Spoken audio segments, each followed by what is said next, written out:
qu'est-ce qu'elle fait? Elle croque le fruit de la connaissance du bien et du mal beh, c'est là qu'apparemment arriverait le premier péché. Mais vous êtes bien d'accord que la pêche et le péché, c'est le même mot, hein, c'est bien un fruit. Donc, quel est ce fruit, dont le premier, l'originel, serait, comment dire? La 1re faute?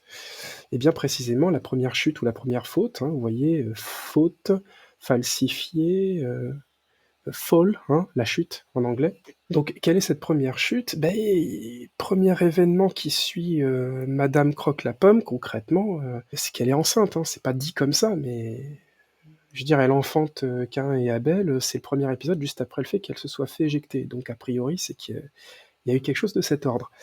Alors, ça donnerait raison aux puritains du coup, c'est-à-dire que l'enfant, faire des gosses, ça serait le péché, et cetera. Bah, en fait, du point de vue de la traduction, ils ont quand même pas tort. Alors la question c'est: est-ce que c'est une faute de faire des enfants?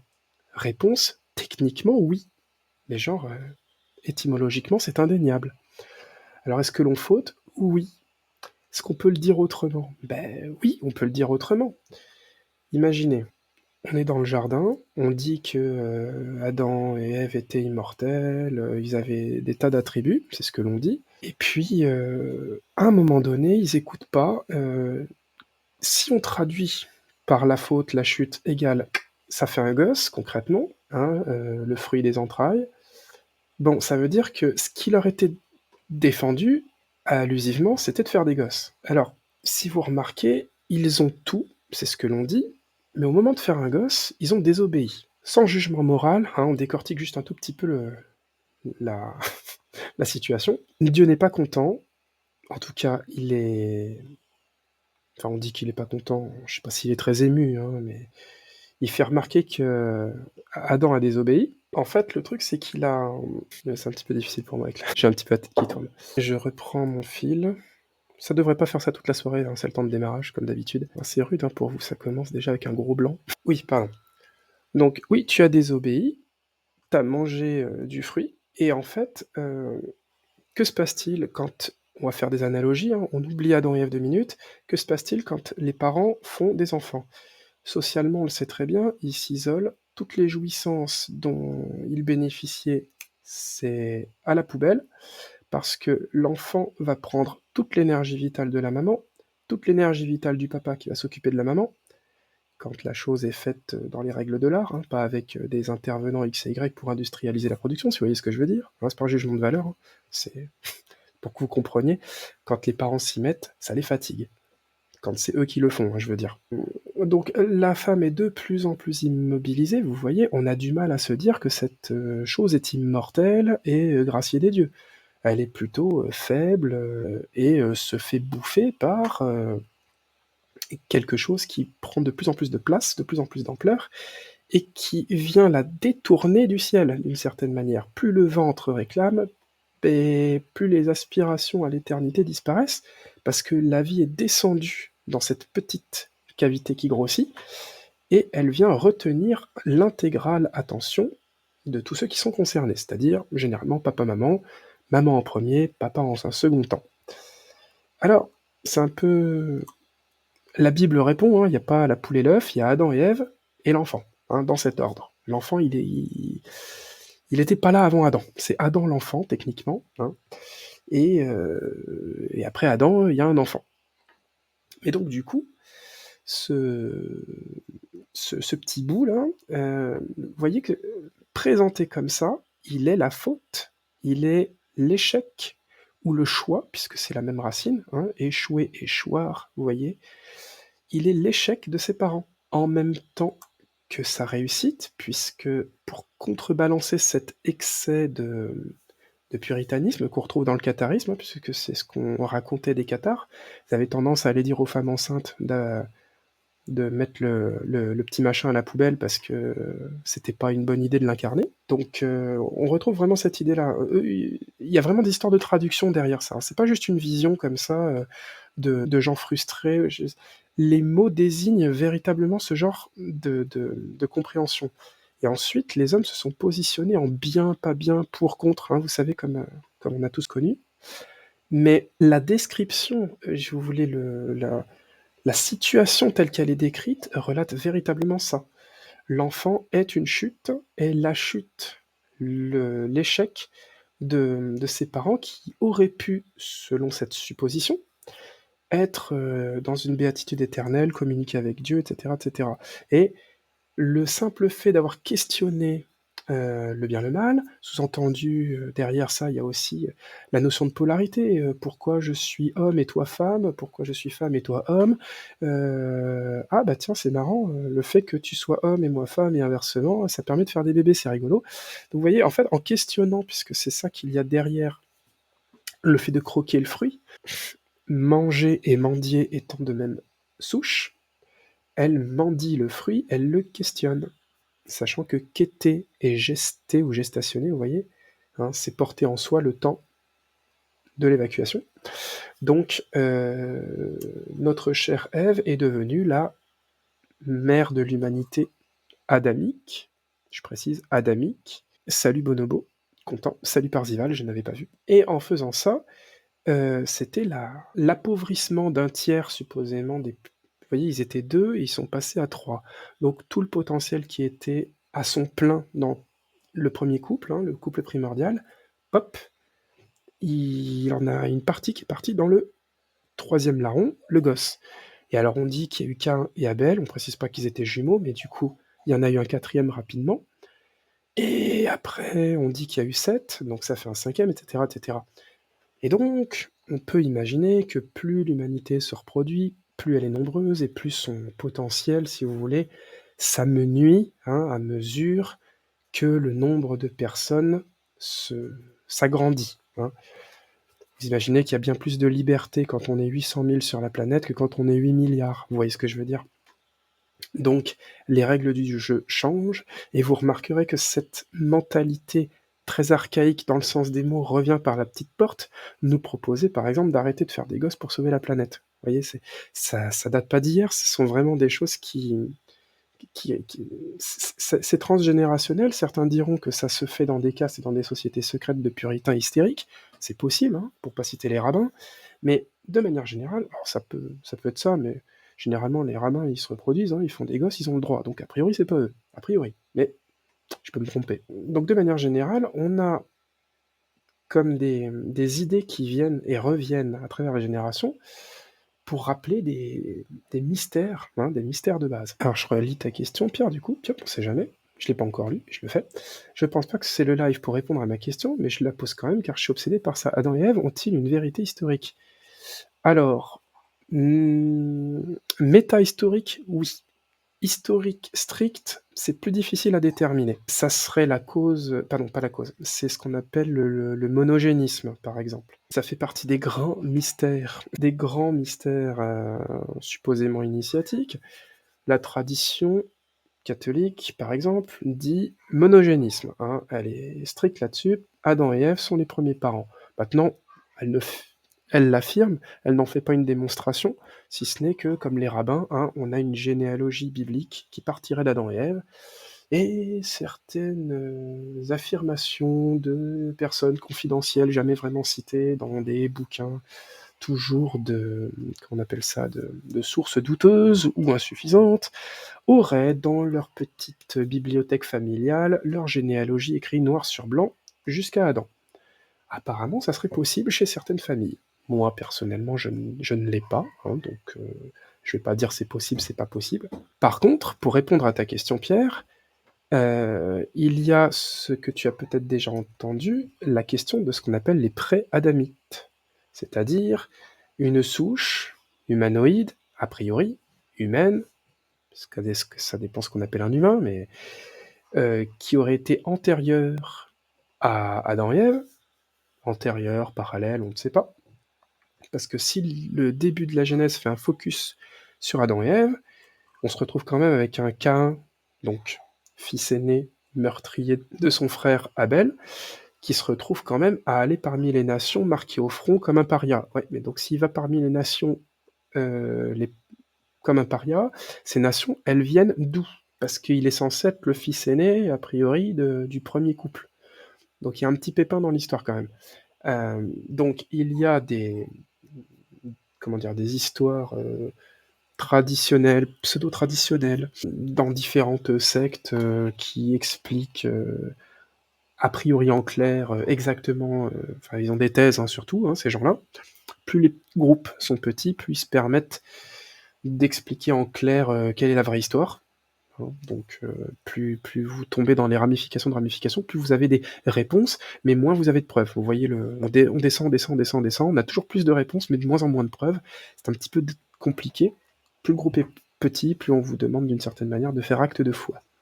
Donc je m'en tiens à l'autre méthode, à savoir naviguer un peu à vue entre un monde mystérieux que l'on appelle la tradition, hein, telle qu'elle nous arrive avec ses formes diverses et variées, plus ou moins imparfaites, plus ou moins difficiles à gober, et puis la quête, hein, avec un grand Q, le vôtre, celui sur lequel vous avez à vous asseoir pour réfléchir, vous aurez apprécié le jeu de mots, celle simplement de votre quête intérieure, hein. Vous allez essayer d'accéder à la réponse. Alors, on vous dira c'est pas possible de l'avoir autrement que par une initiation, maître, disciple, etc.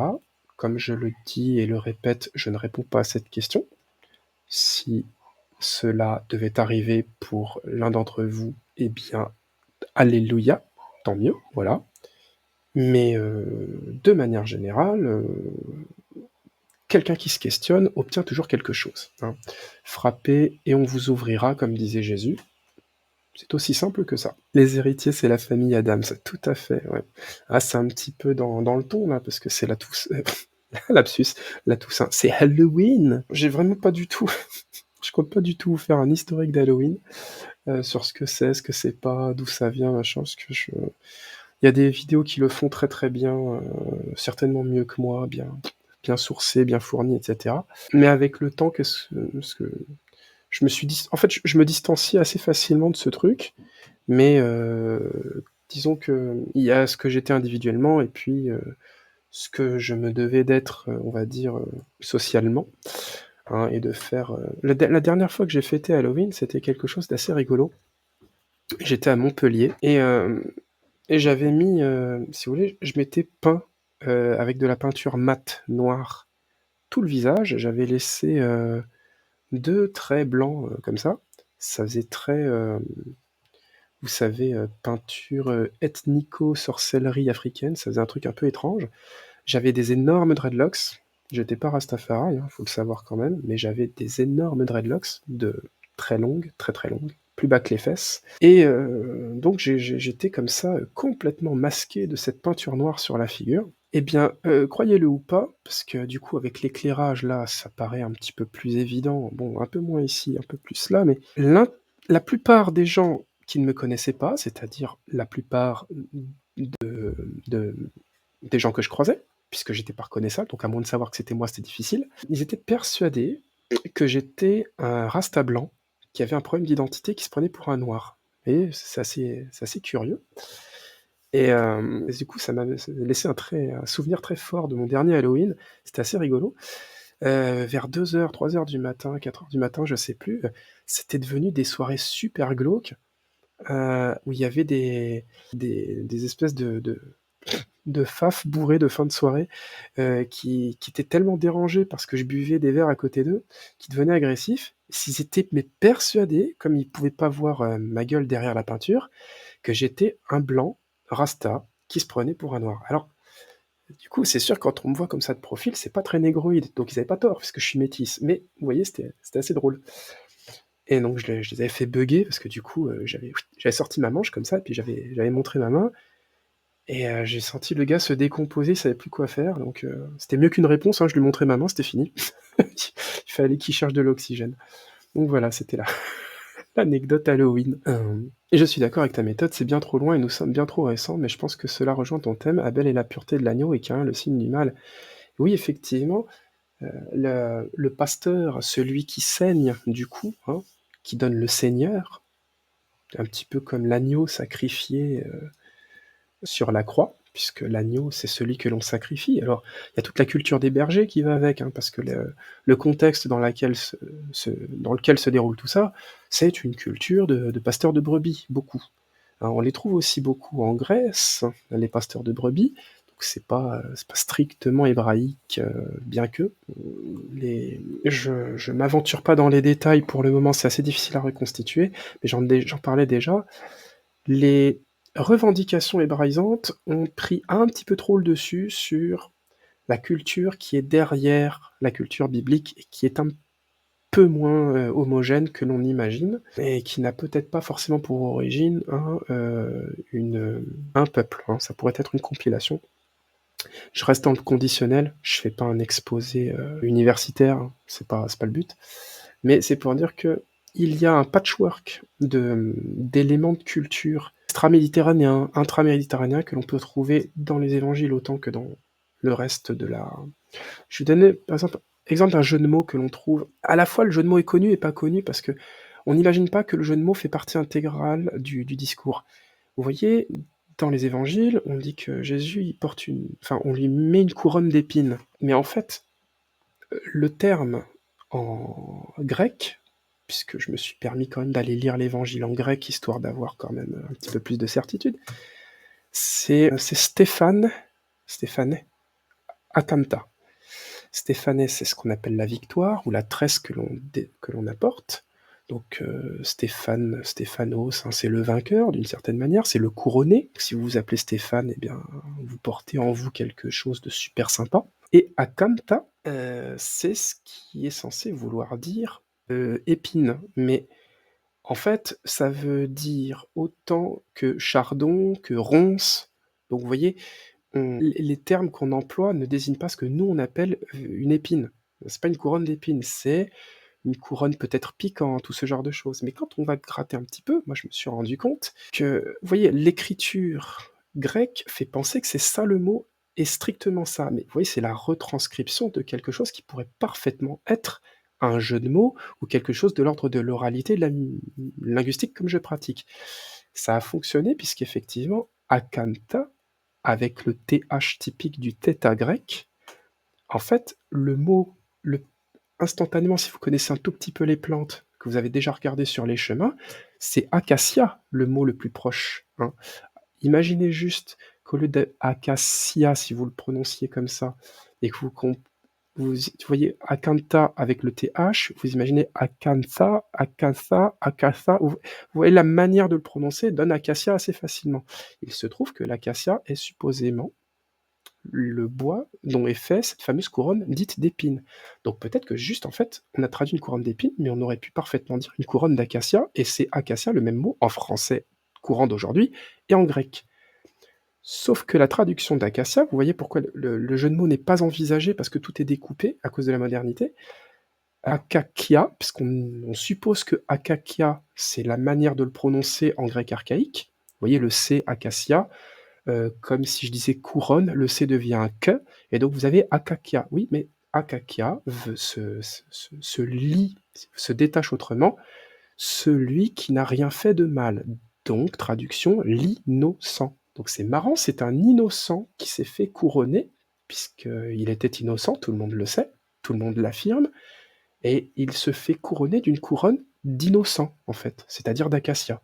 Donc en fait, on a ce que je vous ai expliqué à propos des jeux de mots et des rébus médiévaux et tout ce que vous voulez, de l'esprit français, hein, typiquement, mais en grec et dans les évangiles. Et là, je ne parle pas d'une traduction de traduction, je vous parle des évangiles, la version grecque, celle qui n'a pas été traduite en fait.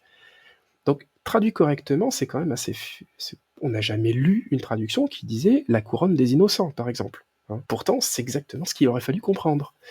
Alors, je pourrais m'étendre là-dessus, mais vous voyez, l'idée, c'est que ce que j'essaye d'apporter à chaque fois, chaque semaine, quand j'ai un petit peu de temps, j'essaye de me plonger dans de la matière concrète pour vérifier si ce que je dis est du délire, mais en fait, non.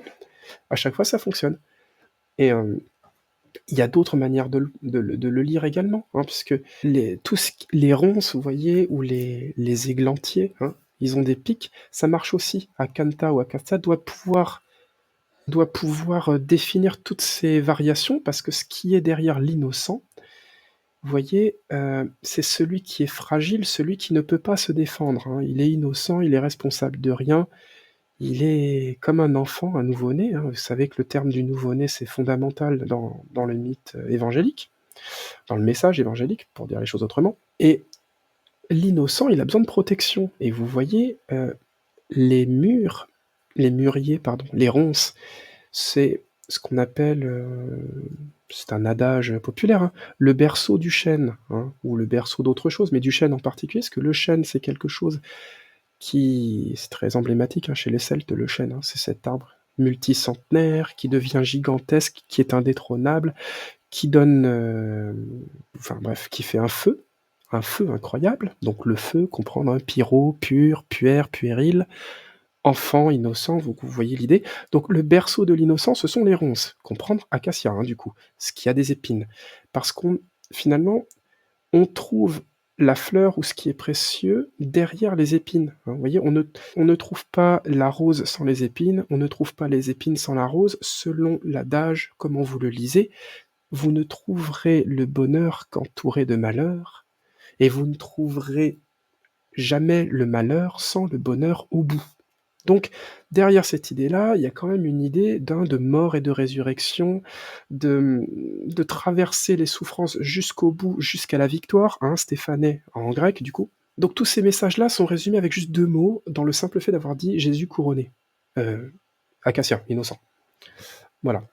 Et je vais peut-être clore le sujet Jésus innocent linguistique, c'est peut-être beaucoup d'un coup, c'est un peu compact, mais là pour le coup c'est de la traduction depuis le texte origine. Désolé, j'ai du mal à retranscrire ce que je pense par écrit. Prends ton temps, hein, j'ai peut-être pas... Ou alors j'ai répondu après, je sais pas. J'écoute dans le tram et je me contenterai de dire que tu as montré patte blanche ou pas du coup. Et... Ah ok, ça pour référence à mon anecdote. C'est ça, ouais, j'ai montré patte blanche, j'étais innocent, hein, je n'étais pas un rasta blanc, mais ma main n'était pas blanche non plus, du coup ça ça l'a un peu perturbé. Salut Félix, est-ce que acacia c'est grec du coup? Eh bien oui et non. Parce que j'ai cru entendre et lire que Jésus a bien existé et qu'il a servi à faire valoir à Rome pour créer une religion monothéiste. Non, non, mais il n'y a pas de, véritablement de hors-sujet, on tricote autour. Mais oui, oui, le personnage historique de Jésus de Nazareth a très, très probablement des éléments de réalité historique. Plus l'histoire gratte, plus on va les trouver. Plus l'histoire gratte, plus on trouvera aussi des choses ambiguës. À l'évidence, il y a 2 choses. Il y a ce qui s'est passé, qui est quelque chose de mystérieux éternellement, puisque ça s'est passé mais on n'y était pas. Il y a ce que l'on en a relaté, ça c'est beaucoup plus historique. C'est-à-dire que on peut avoir la certitude que des choses ont été dites, ont été vues et partagées, oui. Toutes ces choses-là, la recherche permet quand même de confirmer ou d'infirmer les pistes qui tiennent pas la route ou qui tiennent la route. En revanche, ce qui reste quand même instable, et que j'apporte je vous apporte pas de la stabilité, je révèle plutôt que ce que l'on pense être stable ne l'est pas toujours. Donc j'assume clairement que je remène un petit peu dans les sables mouvants parfois, hein, mais c'est comme ça. Ce que l'on en a relaté, ce que l'on en a dit, n'a pas forcément été bien retranscrit, bien vu, bien entendu. Parce que on dit par exemple que Jésus parlait araméen, c'est ce qui est dit, mais manifestement les évangiles ne sont pas relatés en araméen, mais en grec. On dit qu'ils ont été écrits en grec. Alors est-ce qu'ils ont tous été écrits en grec, les évangiles? Pas forcément, je sais pas s'il y a d'autres textes. Vous savez, je suis pas un rat de bibliothèque avec 800 000 références sur chaque truc, parce que j'ai pas le temps de faire ça, c'est pas mon cursus. Donc je ne peux pas répondre à cette question-là. Est-ce qu'on a des textes évangéliques écrits en autre chose qu'en grec? S'ils existent, ils sont nécessairement apocryphes. Nécessairement. Donc apocryphes, c'est-à-dire qu'ils sont pas dans le canon, hein. Le canon, c'est ce qui est canonique, c'est ce qui est conforme. C'est le tronc, hein, vous voyez, un canon, une canonnière, hein. Canon, hein, les appareils photo, c'est le canon, hein, c'est le tube. Voilà. Comme la canne et le roseau, vous voyez, ce genre, c'est un tube. Donc c'est ce qui est dans l'axe commun. Ouais, c'était anecdotique, hein, je vous en parle comme ça. Ça donne une idée de canonique beaucoup plus rigolote. Mais ces textes sont en grec, donc du coup je les ai lus en grec, c'était plus intéressant. Mais parce que le grec archaïque, en fait, je plus le temps passe, plus je me rends compte que c'est pas du grec, en fait. Enfin, c'est du grec, oui, on a dit que ça s'appelait du grec, mais ou bien le français, c'est du grec, ou bien le grec, c'est du français. Mais je pense que les 2 explications sont mauvaises. Je pense que le français, c'est une tournure d'esprit, une mentalité particulière, mais genre vraiment typique, en fait. Vous voyez cette culture du jeu de mots à table, hein, le truc en famille avec, tonton ou machin qui fait des jeux de mots bidons, ça c'est français, mais vraiment typique.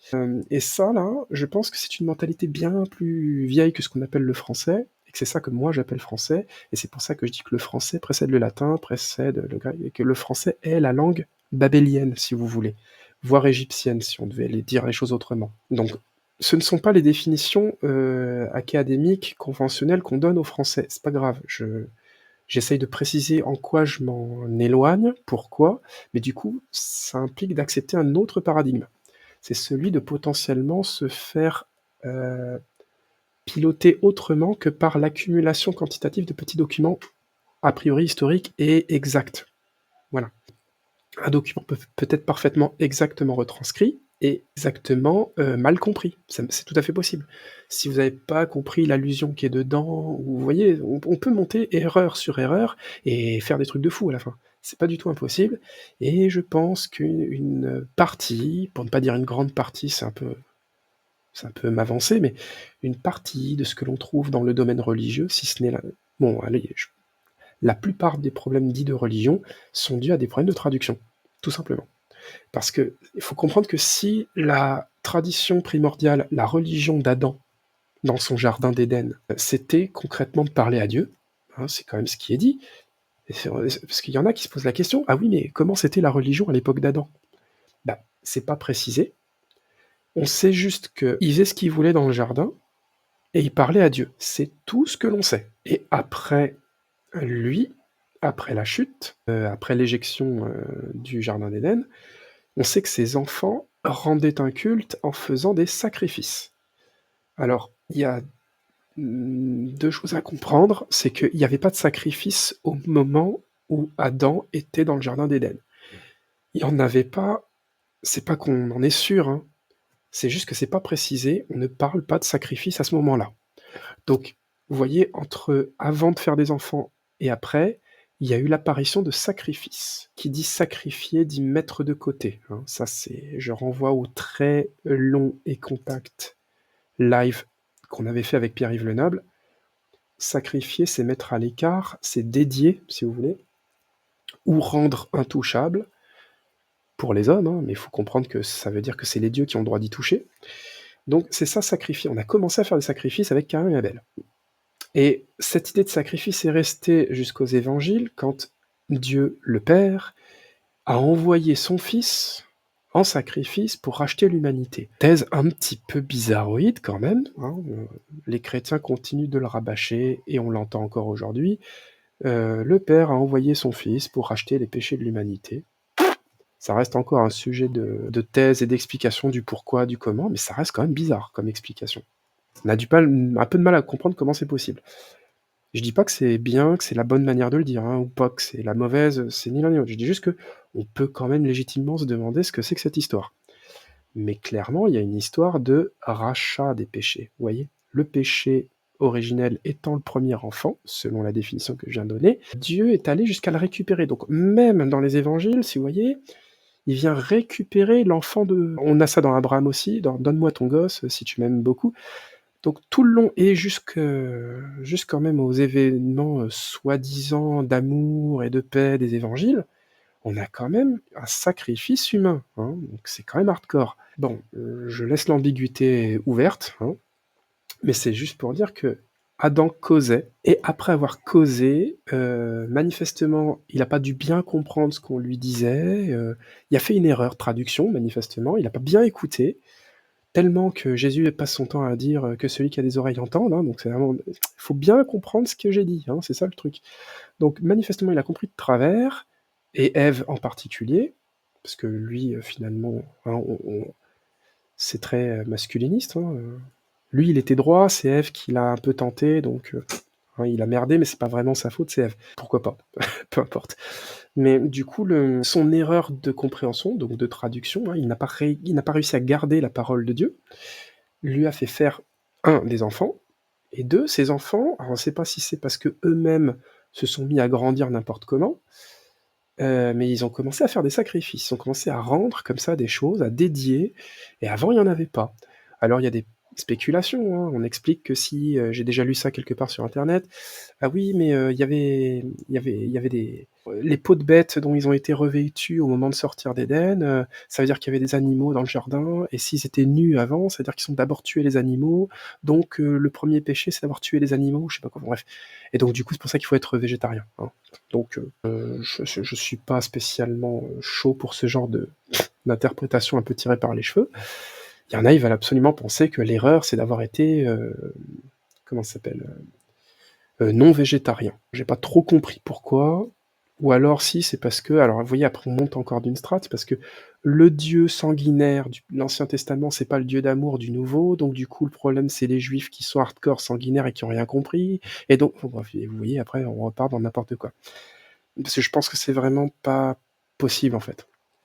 On nous a pas mis les 2 comme ça, là-dessus je suis très catholique. Je pense qu'il y a quand même une bascule entre le premier et le second qui doit s'expliquer, mais si elle doit s'expliquer, c'est par une lente et pénible digestion de ce qu'il y a à comprendre. Mais c'est pas le clergé qui va vous le raconter, ça serait trop facile. Mais bon, ils sont assez honnêtes. Un prêtre aura tendance à vous dire qu'on chemine toute sa vie, ce qui est assez vrai. Voilà, je coupe le tunnel, hein. Je vous laisse prendre le temps de respirer et d'écrire ce que vous voulez, parce que du coup c'était un peu à bâton rompu.